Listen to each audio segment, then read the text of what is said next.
ನಮಸ್ತೆ ಮಿತ್ರರೇ. ಬಾಳೆಯ ಹೂ ಎಂಬುದು ಬಹಳ ಆರೋಗ್ಯಕರ ಅಂಶವನ್ನು ಹೊಂದಿರುವಂತಹದ್ದು. ಅದರಿಂದ ನಾವು ವಿವಿಧ ರೀತಿಯ ಖಾದ್ಯಗಳನ್ನು ತಯಾರಿಸ್ತೇವೆ. ಇವತ್ತು ನಾನು ಈ ಬಾಳೆ ಹೂವನ್ನು ಬಳಸಿ ಒಂದು ಬೋಂಡ ತಯಾರಿಸಿದ್ದೇನೆ. ಬಹಳ ಟೇಸ್ಟಿಯಾಗಿ ಬರ್ತದೆ. ಬಾಳೆಯ ಹೂವಿನ ಔಷಧೀಯ ಗುಣಗಳು ನಿಮಗೆಲ್ಲ ಗೊತ್ತಿರುವಂಥದ್ದು. ಡೈಜೆಷನ್ಗಂತೂ ಹೇಳಿ ಮಾಡಿಸಿದಂತಹದ್ದು. ಈವನ್ ಶುಗರ್ ಲೆವೆಲನ್ನು ಸಹ ಅದು ಕಡಿಮೆ ಅಂದರೆ ಕಂಟ್ರೋಲಲ್ಲಿ ಇರ್ತದೆ. ಕಡಿಮೆ ಮಾಡೋದಂತ ಹೇಳೋದಿಲ್ಲ, ಕಂಟ್ರೋಲಲ್ಲಿ ಇರ್ತದೆ. ಹಾಗಿರುವಾಗ ಎಲ್ಲಿಯಾದರೂ ಅಂಗಡಿಗಳಲ್ಲಿ ಮಾರಲಿಕ್ಕಿದ್ದರೆ ಅಥವಾ ಮನೆಯಲ್ಲಿ ಆದರೆ ಈ ಒಂದು ಬಾಳೆ ಹೂವಿನ ಖಾದ್ಯಗಳನ್ನು ಮಾಡಿ ತಿಂದು ನಮ್ಮ ಆರೋಗ್ಯವನ್ನು ನಾವು ಸುಧಾರಿಸಿಕೊಳ್ಬಹುದು. ಕೊಲೆಸ್ಟ್ರಾಲ್ ಲೆವೆಲನ್ನು ಸಹ ಕಡಿಮೆ ಮಾಡುವಂಥ ಶಕ್ತಿ ಇದಕ್ಕಿದೆ ಅಂತೆ.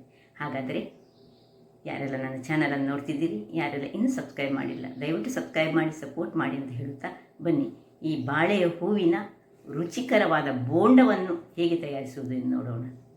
ನಮಸ್ತೆ ಮಿತ್ರರೇ, ಇಲ್ಲಿ ನೋಡಿ ಒಂದು ಬಾಳೆಯ ಹೂ ಉಂಟು. ಈ ಬಾಳೆ ಹೂವನ್ನು ಬಳಸಿ ಇವತ್ತು ನಾವು ಒಂದು ಬೋಂಡ ಮಾಡುವ. ಈ ಬಾಳೆ ಹೂವಿನಿಂದ ಅನೇಕ ರೀತಿಯ ನಾವು ರೆಸಿಪಿಗಳನ್ನು ತಯಾರಿಸ್ತೇವೆ. ಒಂದು ಇದರದ್ದು ಉಪ್ಕರಿ ಅಂತೂ ಬಹಳ ಒಳ್ಳೆಯದು, ಆರೋಗ್ಯಕ್ಕೆ ಬಹಳ ಉತ್ತಮವಾದ ಈ ಬಾಳೆಯ ಹೂವು. ಇದರಿಂದ ಚಟ್ನಿ ಮಾಡ್ತಾರೆ, ಉಪ್ಕರಿ, ಪಲ್ಯ, ಏನು ಕೆಲವು ರೀತಿಯ ರೆಸಿಪಿಗಳನ್ನು ಮಾಡ್ತಾರೆ. ಇವತ್ತು ನಾನು ಬೋಂಡವನ್ನು ಮಾಡಿ ತೋರಿಸ್ತಿದ್ದೇನೆ. ಮೊದಲಿಗೆ ಬೋಂಡ ಮಾಡುವ ಮೊದಲು ಈಗ ಇದನ್ನು ಕತ್ತರಿಸಿಕೊಳ್ಳೋಣ. ಕತ್ತರಿಸಲಿಕ್ಕೆ ಇದರ ಮೇಲಿನ ಎಷ್ಟು ಭಾಗ ತೆಗಿಲಿಕ್ಕೆ ಆಗ್ತದೆ ಅಷ್ಟು ಭಾಗಗಳನ್ನು ನಾವು ಮೊದಲಿಗೆ ತೆಗೆದುಕೊಂಡು ಮತ್ತೆ ಕತ್ತರಿಸಬೇಕು. ಒಮ್ಮೆಲೆ ಇಡೀ ಎಲೆಗಳನ್ನು ಕತ್ತರಿಸಲಿಕ್ಕಿಲ್ಲ, ಯಾಕಂದರೆ ಇದು ಸ್ವಲ್ಪ ಅಷ್ಟು ಒಳ್ಳೆಯದಿರುವುದಿಲ್ಲ. ಈ ಹೂಗಳನ್ನು ಸಹ ಸ್ವಲ್ಪ ತೆಗೆದುಕೊಳ್ಳೋಣ. ಕೆಲವರು ಈ ಹೂವಿನಿಂದ ಸಹ ಕೆಲವು ಈ ಚಿಪ್ಸ್ಗಳನ್ನು ಮಾಡ್ತಾರೆ. ಸೊ ಇದನ್ನೀಗ ತೆಗೆದುಕೊಳ್ತೇನೆ. ತೆಗೆದುಕೊಂಡು ಕತ್ತರಿಸಿ ಹಾಕುವಾಗ ಮಾತ್ರ ಇದರದ್ದು ಏನು ಮಾಡಬೇಕು ಹೇಳಿದರೆ, ಈ ಒಂದು ನೀರು ತೆಗೆದುಕೊಂಡು ಆ ನೀರಿಗೆ ಒಂದು ಚಮಚದಷ್ಟು ನಾವು ಈ ಮಜ್ಜಿಗೆಯ ಮೊಸರು ಹಾಕಿಕೊಂಡು ಸ್ವಲ್ಪ ಕಲಡಿಸಿಕೊಂಡು ಅದರಲ್ಲಿ ನಾವು ಮಜ್ಜಿಗೆ ಹಾಕಿದರೆ ಬಹಳ ಒಳ್ಳೆಯದು. ಸ್ವಲ್ಪ ಹಳದಿಯ ಪುಡಿ ಮತ್ತು ಅದಕ್ಕೆ ಹಾಕ್ಕೊಂಡು ಆ ನೀರಿನಲ್ಲಿ ಹಾಕಿದರೆ ಅದರಲ್ಲಿರುವ ಒಂದು ಕನೇರು ಅಂಶ ಅಂತ ಹೇಳ್ತಾರೆ, ಚೊಗರು ಅಂಶ, ನಾವು ತುಳುವಲ್ಲಿ ಕನೇರು ಹೇಳೋದು, ಅದಕ್ಕೆ ಅದು ಹೋಗ್ತದೆ. ಈ ಚೊಗರು ಅಂಶ ಹೋಗ್ಲಿಕ್ಕೋಸ್ಕರ ನಾವು ಇದನ್ನು ಹೀಗೆ ಕಟ್ ಮಾಡಿ ನೀರಿನಲ್ಲಿ ಹಾಕ್ಕೊಳ್ಬೇಕು. ಮೊದಲಿಗೆ ನಾನು ನೋಡಿ, ಇದು ಒಳ್ಳೆ ಎಡಕ್ಕಾಗಿ ಉಂಟು. ಎಡೆಯ ಭಾಗವನ್ನು ಚೆನ್ನಾಗಿ ಸಣ್ಣ ಸಣ್ಣದಾಗಿ ಹೆಚ್ಚಿಟ್ಟುಕೊಂಡು ನಿಮಗೆ ತೋರಿಸ್ತೇನೆ ನೋಡಿ. ಎಷ್ಟು ಸಣ್ಣದಾಗ್ತದೆ ಅಷ್ಟು ಸಣ್ಣದು. ನಾವು ಇವತ್ತು ಬೋಂಡ ಮಾಡ್ತಿದ್ದೇವೆಲ್ಲ, ಇಷ್ಟು ದೊಡ್ಡದು ಬೇಡ, ಇದರಲ್ಲಿ ಅರ್ಧದಷ್ಟು ಸಾಕು ನಮಗೆ. ನೀವು ತುಂಬ ಮಂದಿ ಇದ್ದರೆ ಇಡೀ ಬೇಕಾಗ್ತದೆ. ಸೊ ನೋಡಿ, ಸಣ್ಣ ಸಣ್ಣದಾಗಿ ಹೆಚ್ಚಿಟ್ಟುಕೊಂಡು ಎಲ್ಲವನ್ನು ಸಹ ಒಂದು ಅರ್ಧ ಭಾಗದಷ್ಟನ್ನು ನಾನೀಗ ಇದರಲ್ಲಿ ಹಾಕ್ಕೊಳ್ತೇನೆ. ವೀಕ್ಷಕರೇ ನೋಡಿ, ಎಲ್ಲ ಕತ್ತರಿಸಿಕೊಂಡಾಯಿತು. ಎಲ್ಲವನ್ನು ಇದರಲ್ಲಿ ಹಾಕ್ಕೊಳ್ಳೋಣ. ನೋಡಿ, ಇಷ್ಟು ಅರ್ಧದಷ್ಟು ಉಳಿದಿದೆ ನೋಡಿ. ಇದರದ್ದು ಸೊನೆ ನಿಮಗೆ ಕಾಣ್ಬೋದು. ಸೊನೆ ನೋಡಿ, ಕೈಯಲ್ಲಿ ನಾನು ತೋರಿಸ್ತೇನೆ ನೋಡಿ. ಇದು ಕನೇರು ಅಂತ ಹೇಳ್ತೇವೆ ನಾವೇನು, ಚೊಗರು, ಒಳ್ಳೆ ಚೊಗರು ಉಂಟು ಇದರಲ್ಲಿ.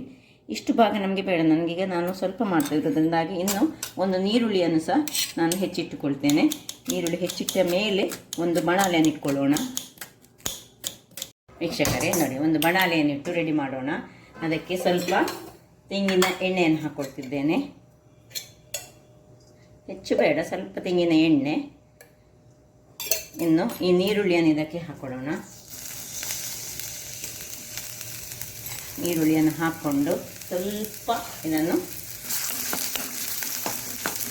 ತಿರುಗಿಸ್ಕೊಂಡು, ತುಂಬ ಏನು ಕಲರ್ ಎಲ್ಲ ಏನು ಚೇಂಜ್ ಆಗಲಿಕ್ಕಿಲ್ಲ. ಕೂಡಲೇ ಇದನ್ನು ನೋಡಿ, ಇದನ್ನು ಒಳ್ಳೆ ಹಿಂಡಿಕೊಂಡು, ಅಥವಾ ನೀವು ಒಂದು ಜಾಲೆಯಲ್ಲಿ ಸಹ ಹಾಕ್ಕೊಂಡು ಸಹ ಮಾಡ್ಬೋದು. ನೋಡಿ, ಈಗ ಒಳ್ಳೆ ಹಿಂಡಿಕೊಂಡು ಸ್ವಲ್ಪ ಅದನ್ನು ಬಾಡಿಸ್ಕೊಳ್ಳೋದು ನಾವೀಗ.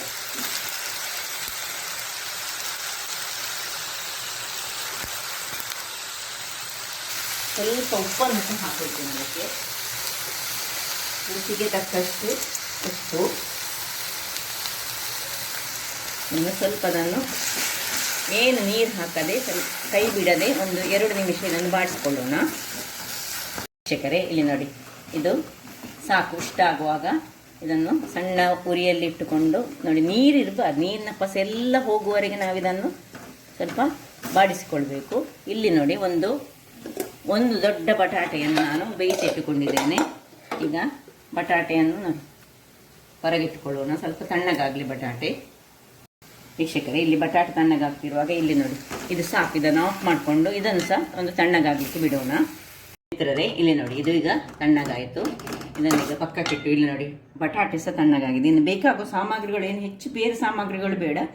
ಸಣ್ಣ ಚಾಪ್ ಮಾಡಿದಂತಹ ಜಿಂಜರ್, ಗಾರ್ಲಿಕ್ ಮತ್ತು ಜಿಂಜರ್, ಚಾಪ್ಡ್ ಕೊರಿಯಾಂಡರ್ ಲೀವ್ಸ್, ಮತ್ತು ಇದನ್ನು ಸಹ ಬೇಕಿದ್ದರೆ ಇದು ನನ್ನದು ಎಳೆಗಳು ಸ್ವಲ್ಪ ಸಣ್ಣದುಂಟು, ಹಾಗಾಗಿ ಚಾಪ್ ಮಾಡಲಿಲ್ಲ. ಚಾಪ್ ಮಾಡಿದರೆ ಒಳ್ಳೆಯದಾಗ್ತದೆ. ಪೊಟ್ಯಾಟೊ ಸಿಪ್ಪೆ ತೆಗೆದು ಇಟ್ಕೊಂಡಿದ್ದೇನೆ. ಇಲ್ಲಿ ಒಂದು 3 ಚಮಚದಷ್ಟು ಅಕ್ಕಿಯ ಪುಡಿ, 1 ಚಮಚದಷ್ಟು ಇದು ಈ ಚಿಕನ್ ಮಸಾಲ ಪುಡಿ ಯೂಸ್ ಮಾಡಿದ್ದೇನೆ ನಾನು. ನೀವು ಬೇಕಿದ್ದರೆ ಗರಂ ಮಸಾಲೆ ಸಹ ಯೂಸ್ ಮಾಡ್ಕೊಳ್ಬೋದು. ಗರಂ ಮಸಾಲೆ ನಾನು ಹೆಚ್ಚಾಗಿ ಗರಂ ಮಸಾಲೆ ಬದಲು ಚಿಕನ್ ಮಸಾಲ ಪುಡಿಯನ್ನು ಯೂಸ್ ಮಾಡೋದು. ಇಲ್ಲಿ ಒಂದು ಬೌಲ್ನಷ್ಟು ಕಡಲೆಯ ಹುಡಿ ಮತ್ತು ಒಂದು ಅರ್ಧ ಚಮಚದಷ್ಟು ಇದು ಚಿಲ್ಲಿ ಪೌಡರ್. ಅದರ ಬದಲು ನಾವು ಚಿಲ್ಲಿ ಅಂತ ಸಣ್ಣದಾಗಿ ಹೆಚ್ಚಿಕೊಂಡು ಸಹ ಹಾಕ್ಕೊಳ್ಬೋದು. ಈಗ ಮೊದಲಿಗೆ ನಾವು ಈ ಒಂದು ಇದಕ್ಕೆ ಸ್ವಲ್ಪ ಚಿಲ್ಲಿ ಪೌಡರ್,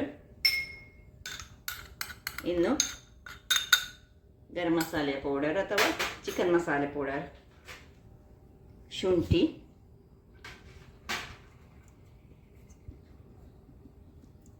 ಚಾಪ್ಡ್ ಈ ಕೊರಿಯಾಂಡರ್ ಲೀವ್ಸ್, ಮತ್ತು ಇದನ್ನು ಸಹ ಹೆಚ್ಚಿಕೊಂಡು ಹಾಕಿದರೆ ಸಾಕ್ತದೆ. ಹೀಗೆ ಮಾಡಿಕೊಂಡು ಸಹ ಇದು ನಿಮಗೆ ಬಿಟ್ಟದ್ದು, ಹೇಗೆ ಸಹ ಹಾಕ್ಕೊಳ್ಬೋದು. ಗಾರ್ಲಿಕ್ ಚಾಪ್ಡ್ ಇಷ್ಟನ್ನು ಹಾಕಿ ನಾವಿನ್ನು ಈ ಪೊಟ್ಯಾಟೊವನ್ನು ಇದರಲ್ಲಿ ಸಣ್ಣದಾಗಿ ಚೆನ್ನಾಗಿ ಕಲಸಿಕೊಳ್ಳೋಣ. ನಮಗೆ ಉಂಡೆ ಹದಕ್ಕೆ ಬೇಕು. ಸಪೋಸು ಇದು ಉಂಡೆ ಹದಕ್ಕೆ ನಿಮಗೆ ಬರದಿದ್ದರೆ ಸ್ವಲ್ಪ ಇದಕ್ಕೆ ಈ ಅಕ್ಕಿ ಹುಡಿ ಅಥವಾ ಕಡಲೆ ಹುಡಿಯನ್ನು ಹಾಕಿದರೆ ಆಗ್ತದೆ. ನೋಡಿ, ನಾನು ಇದನ್ನೆಲ್ಲ ಕಲಸಿಕೊಳ್ತೇನೆ ಚೆನ್ನಾಗಿ. ಪೊಟ್ಯಾಟೊ ಇದರಲ್ಲಿ ಚೆನ್ನಾಗಿ ಬೈಂಡ್ ಆಗಬೇಕು. ಎಲ್ಲ ಮಿಕ್ಸ್ ಮಾಡಿ ಆಯಿತು. ಇಲ್ಲಿ ಈ ಹೊತ್ತಿನಲ್ಲಿ ನೀವು ಒಂದು ಚೂರು ಚೆಕ್ ಮಾಡ್ಕೊಳ್ಬೇಕು. ಉಪ್ಪು ಕಡಿಮೆ ಇದ್ದರೆ ಉಪ್ಪು ಹಾಕ್ಕೊಳ್ಬೇಕು. ಆದರೆ ಉಪ್ಪು ಆಗಲೇ ನಾನು ಬೇಯುವಾಗಲೇ ಹಾಕ್ಕೊಂಡಿದ್ದೇನೆ. ಅದರಿಂದಾಗಿ ಇದು ಮಿಕ್ಸ್ ಆದ ಮೇಲೆ ಈಗ ಎಷ್ಟೆಷ್ಟು ದೊಡ್ಡ ರೌಂಡ್ ಬೇಕು ನಿಮಗೆ, ದೊಡ್ಡ ಅಂಬಡೆ ಬೇಕಿದ್ದರೆ ದೊಡ್ಡದಾಗಿ ನಾವು ಹೇಗೆ ಬಟಾಟೆ ಅಂಬಡೆ ಮಾಡ್ತೇವೆ ಅದೇ ರೀತಿ ನೋಡಿ ಒಂದೊಂದು ರೌಂಡ್ ಮಾಡಿ ಇಟ್ಕೊಳ್ಳೋಣ. ಹೀಗೆ ನಾನು ಎಲ್ಲವನ್ನು ಸಹ ಒಂದೊಂದಾಗಿ ಹೀಗೆ ರೌಂಡ್ ಮಾಡಿಕೊಂಡು ನೋಡಿ, ಹೀಗೆ ಕೈಯಲ್ಲಿ ಒಳ್ಳೆ ರೌಂಡ್ ಆಗ್ತದೆ. ಬಟಾಟೆಯನ್ನು ಮಿಕ್ಸ್ ಮಾಡಿದ್ದೇವಲ್ಲ, ಹಾಗಾಗಿ ಎಲ್ಲವನ್ನು ಹೀಗೆ ಎಷ್ಟಾಗ್ತದೆ ನೋಡುವ ರೌಂಡ್ ಮಾಡಿಕೊಂಡು ಇಟ್ಕೊಡ್ತೇನೆ. ವೀಕ್ಷಕರೇ, ಇಲ್ಲಿ ನೋಡಿ ಉಂಡೆಗಳೆಲ್ಲ ರೆಡಿ ಆಯಿತು. ಈಗ ಒಂದು ಬೌಲಿನಲ್ಲಿ ನಾವು ಸ್ವಲ್ಪ ಉಪ್ಪನ್ನು ಹಾಕೊಳ್ಳೋಣ. ರುಚಿಗೆ ತಕ್ಕಷ್ಟು, ತುಂಬ ಹೆಚ್ಚಾಗ್ತಿದೆ ಈಗ ನೋಡಿಕೊಂಡು. ಯಾಕಂದರೆ ನಮ್ಮ ಇದರಲ್ಲಿ ಸಹ ಉಪ್ಪು ಉಂಟು. ಪಿಂಚ ಉಪ್ಪು ಹಾಕಿದರೆ ಸಾಕಾಗ್ತದೆ. ಹಾಕುವಾಗ ಸ್ವಲ್ಪ ಹೆಚ್ಚಾಯಿತು. ಈಗ ಇದಕ್ಕೆ ಕಡಲೆ ಹುಡಿ, ಅಕ್ಕಿ ಹುಡಿ, ಸ್ವಲ್ಪ ಹಳದಿಯ ಹುಡಿ,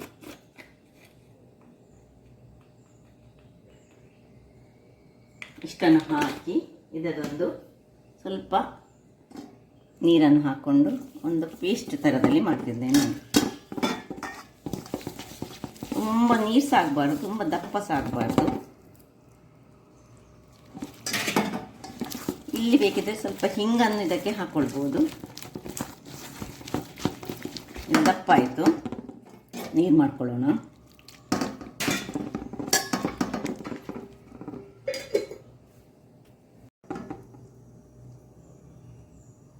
ಸ್ವಲ್ಪ ತುಂಬ ದಪ್ಪ ಇರಬಾರ್ದು. ದಪ್ಪ ಇದ್ದರೆ ಅದು ಒಳ್ಳೆಯದಾಗೋದಿಲ್ಲ. ಹೀಗೆ ಆದಷ್ಟು ಈ ರೀತಿಯಲ್ಲಿ ಮಾಡಿಕೊಂಡ್ರೆ ಒಳ್ಳೆ ಫ್ಲಫಿಯಾಗಿ ಬರ್ತದೆ. ಇಲ್ಲೀಗ ನಾನು ಒಂದು ಬಾಣಲೆಯನ್ನು ಇಟ್ಟುಕೊಂಡಿದ್ದೇನೆ. ಬಾಣಲೆಗೆ ಸ್ವಲ್ಪ ಎಣ್ಣೆ, ಅಂದರೆ ನಾವು ಕರಿತಾ ಇದ್ದೇವಲ್ಲ ಅದರಿಂದಾಗಿ ಎಣ್ಣೆಯನ್ನು ಹಾಕ್ಕೊಳ್ಳೋಣ. ನಂದು ತೆಗೆದಿಟ್ಟಂತಹ ಎಣ್ಣೆ ಖಾಲಿಯಾಗಿದೆ, ಇದರಿಂದಲೇ ಹಾಕ್ಕೊಳ್ತಿದ್ದೇನೆ. ನೋಡಿ, ಎಷ್ಟು ಬೇಕಷ್ಟು ಎಣ್ಣೆಯನ್ನು ಹಾಕ್ಕೊಂಡ್ರೆ ಆಯಿತು. ಅದು ಮುಳುಗುವಷ್ಟು ಇದ್ದರೆ ಸಾಕು. ಒಂದು ಬಿಸಿಯಾಗಲಿ. ವೀಕ್ಷಕರೇ, ಇಲ್ಲಿ ನೋಡಿ ಎಣ್ಣೆ ಸಹ ಬಿಸಿ ಆಯಿತು. ಇಲ್ಲಿ ಇದು ಸಹ ರೆಡಿ ಉಂಟು. ಸೊ ಸ್ವಲ್ಪ ಹೀಗೆ ತಿರುಗಿಸ್ಕೊಂಡು ಮಾಡಿದರೆ ಒಳ್ಳೆಯದಾಗ್ತದೆ. ಈಗ ಒಂದೊಂದೇ ಉಂಡೆಗಳನ್ನು ತೆಗೆದುಕೊಂಡು ಅದರೊಟ್ಟಿಗೆ ಹೀಗೆ ಜಸ್ಟ್ ಕವರ್ ಮಾಡಿದರೆ ಆಯಿತು. ತುಂಬ ದಪ್ಪದಲ್ಲಿ ಸಹ ಬೇಡ, ಹದದಲ್ಲಿ ಮಾಡಿದರೆ ಒಂದೊಂದಾಗಿ ಇದರಲ್ಲಿ ಒಂದು 3 ಕಾಯಿಸ್ಕೊಳ್ಬೋದು.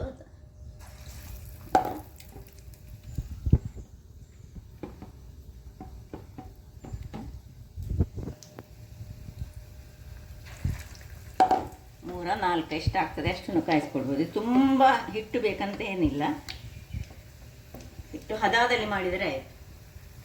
ಸೊ ಉರಿ ಸಹ ಹಾಗೆ ತುಂಬ ದೊಡ್ಡದು ಇಟ್ಕೊಳ್ಬೇಡಿ.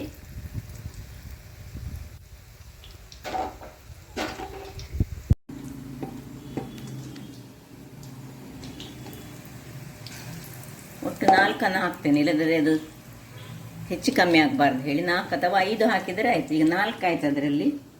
ಈಗ ಇನ್ನೊಂದನ್ನು ಹಾಕ್ಕೊಂಡು ಒಮ್ಮೆಗೆ ತಿರುಗಿಸದಿದ್ರೆ ಆಯಿತು. ಒಂದು 2-3 ನಿಮಿಷದ ಬಳಿಕ ನೋಡಿ ಇದನ್ನು ಸ್ವಲ್ಪ ಟರ್ನ್ ಮಾಡ್ಕೊಳ್ಳೋಣ.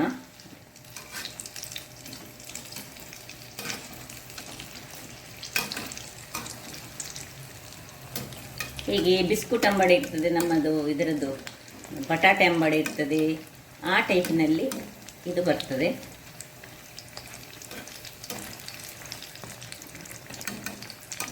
ಬಹಳ ಟೇಸ್ಟಿಯಾಗಿ ಸಹ ಬರ್ತದೆ. ಇದು ಒಳಗಿರುವುದು ನಮ್ಮ ಬಾಳೆಯ ಹೂವು. ಸೊ ಹೀಗೆ ಚೆನ್ನಾಗಿ ಕಾಯಲಿ, ಕಾದ ಮೇಲೆ ತೋರಿಸ್ತೇನೆ ನಾನು. ನೋಡಿ ಕಲರ್ ಹೀಗೆ ಗೋಲ್ಡನ್ ಬ್ರೌನ್ಗೆ ಬರುವಾಗ ತೆಗೆದುಕೊಂಡ್ರೆ ಆಯ್ತು, ರೆಡಿ ಆಯಿತು. ಕಾಣ್ತದಲ್ಲ ನಿಮಗೆ ಎಷ್ಟು ಚೆನ್ನಾಗಿ ಬಂದಿದೆ ನೋಡಿ.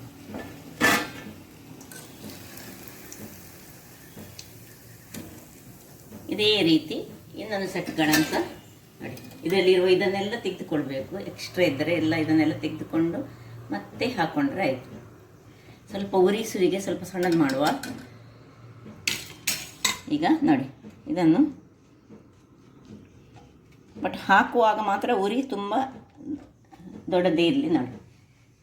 ಇದೇ ರೀತಿ ಎಲ್ಲವನ್ನು ಹಾಕ್ಕೊಳ್ತೇನೆ. ವೀಕ್ಷಕರೇ ಇಲ್ಲಿ ನೋಡಿ 2ನೇ ಸೆಟ್ ಸಹ ರೆಡಿ ಆಯಿತು. ಸಾಕು, ಇದನ್ನು ತೆಗೆದುಕೊಳ್ಳೋಣ ನೋಡಿ ಹೇಗೆ ಬಂತು.